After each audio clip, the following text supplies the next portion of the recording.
In an astonishing twist of fate, Burkina Faso has emerged as a new epicenter of global energy.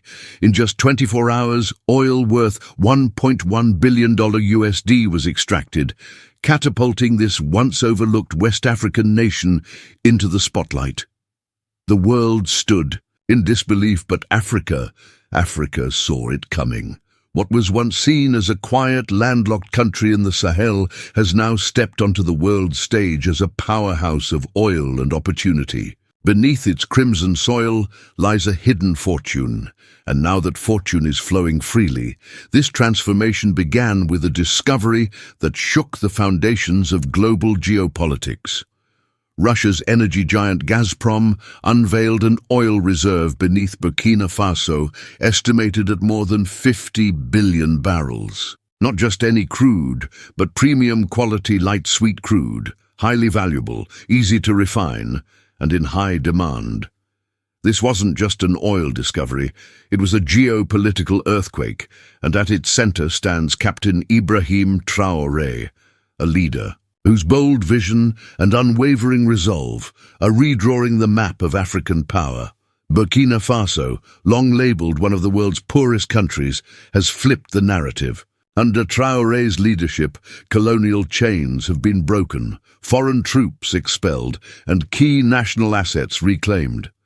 Instead of bowing to old powers, the nation has formed new alliances with countries like Russia and China, not for dependency, but for strategic partnership.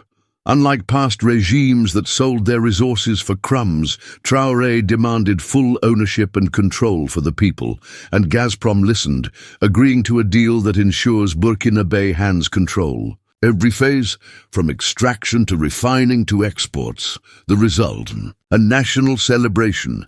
The streets of Ouagadougou roared with joy, markets lit up, elders cried with pride, and youth danced to songs of freedom. For the first time, Africa was not on the receiving end of exploitation. It was leading its own future on its own terms. This wasn't just an oil windfall. It was a revolution in motion. But how did this happen so fast? Quietly and methodically. Long before the public announcement, advanced exploration had begun. Russian satellites had mapped the underground oil fields. Seismic surveys confirmed vast reserves. When the first rigs began drilling, it wasn't an experiment. It was an operation ready to scale. Within hours of the first extraction, pipelines were pumping, refineries were humming, and buyers from around the globe were lining up. The name Burkina Faso began flashing across oil trading platforms, and markets trembled.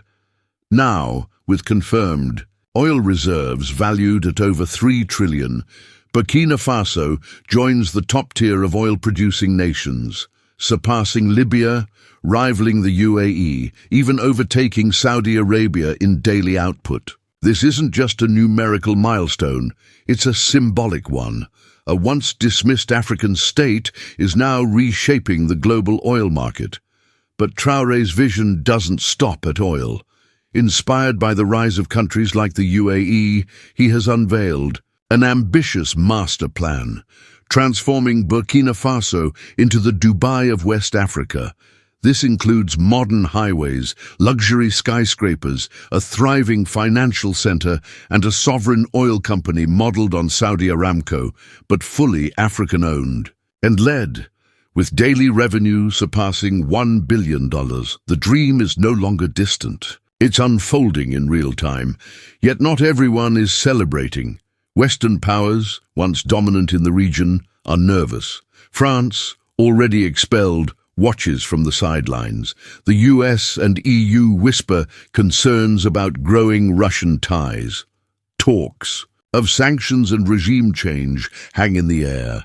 Recently there was even an assassination attempt on Captain Traoré, a failed operation allegedly backed by foreign hands. But he survived, and his determination only grew stronger. Despite threats, the nation remains united, not divided by tribe or religion, but bonded by purpose. For the first time in generations, children in Burkina Faso dream of a future they don't need to run from.